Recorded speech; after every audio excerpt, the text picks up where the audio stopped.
ओम नमः शिवाय, जय महाकाल। कैसे हैं आप सभी शिव भक्त? आप सभी शिव भक्तों को मेरा प्रणाम है।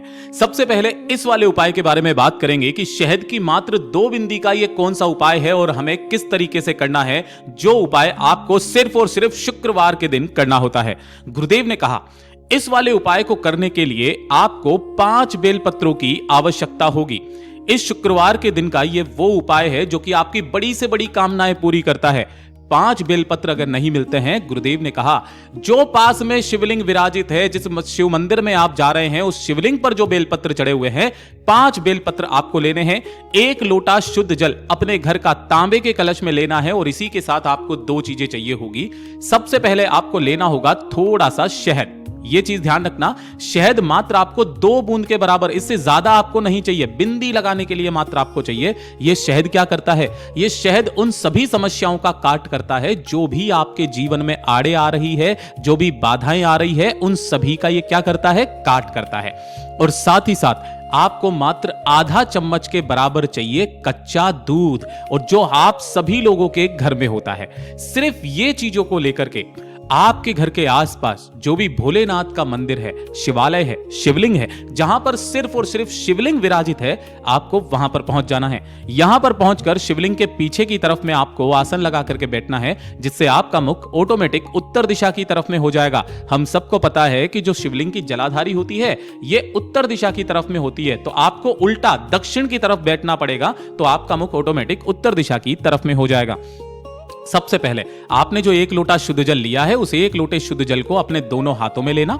सबसे पहले अपना नाम बोलना, फिर अपना गोत्र बोलना और श्री शिवाय नमस्तुभ्यम मंत्र का स्मरण करते हुए संपूर्ण जल को शिवलिंग के ठीक ऊपर समर्पित कर देना।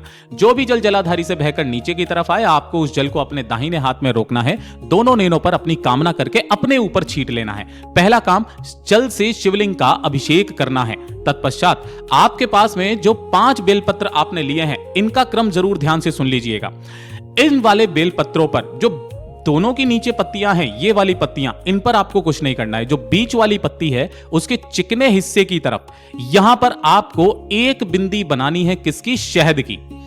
यहां पर, ठीक है, ऊपर की तरफ, चिकने हिस्से की तरफ। और इसी की दूसरी साइड यानी कि नीचे की तरफ आपको लगानी है मात्र दूध की 1 बिंदी, जो आप कच्चा दूध लेकर के आए हो गाय का। ठीक है, 1 बिंदी शहद की सामने यानी कि चिकने हिस्से की तरफ, और पीछे की तरफ दूध की मात्र 1 बिंदी आपको ऐसे के ऐसे ही 5 बेलपत्रों पर लगा लेनी है। उन सभी 5 बेलपत्रों को एक दूसरे के ऊपर ही आपको इस तरीके से रख लेना है और इन्हें दाहिने हाथ में अंगूठे से दबाकर, गुरुदेव ने कहा अंगूठे से दबाकर ऐसे करके पकड़ लेना।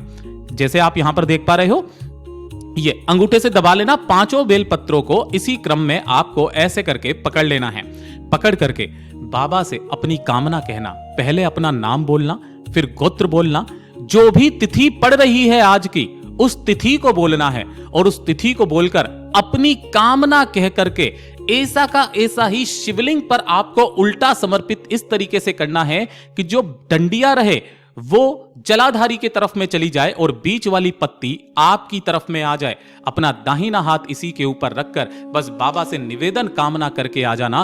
पूज्य गुरुजी ने कहा कि ये वाला उपाय महाराज तब किया जाता है जब आपने काफी सारे उपाय कर लिए, व्रत कर लिए, कोई कार्य है जो आपका पूरा हो ही नहीं रहा है, कोई ना कोई उसके अंदर बाधा आ रही है, चाहे व्यापार का, चाहे नौकरी का, चाहे पदोन्नति का। वो सारी समस्याओं का काट करता है। जिन समस्याओं की वजह से आपके कार्यों में बाधाएं आ रही है, वो सारी समस्याएं हमेशा के लिए आपके जीवन से हट जाती है। आप जिस कामना से करते हो, आपकी वो सारी मनोकामनाएं पूरी होती है। ये वाला उपाय करने का एक खास नियम है, 5 शुक्रवार का नियम है महाराज। जो व्यक्ति 5 शुक्रवार इस उपाय को कर लेता है, उसकी चाहे कैसी भी कामना क्यों ना हो, पूरी होती ही होती है। गुरुदेव का बहुत अद्भुत और अचूक उपाय है, जरूर कीजिएगा। वीडियो पसंद आए तो लाइक करना, चैनल को सब्सक्राइब जरूर कर लीजिएगा।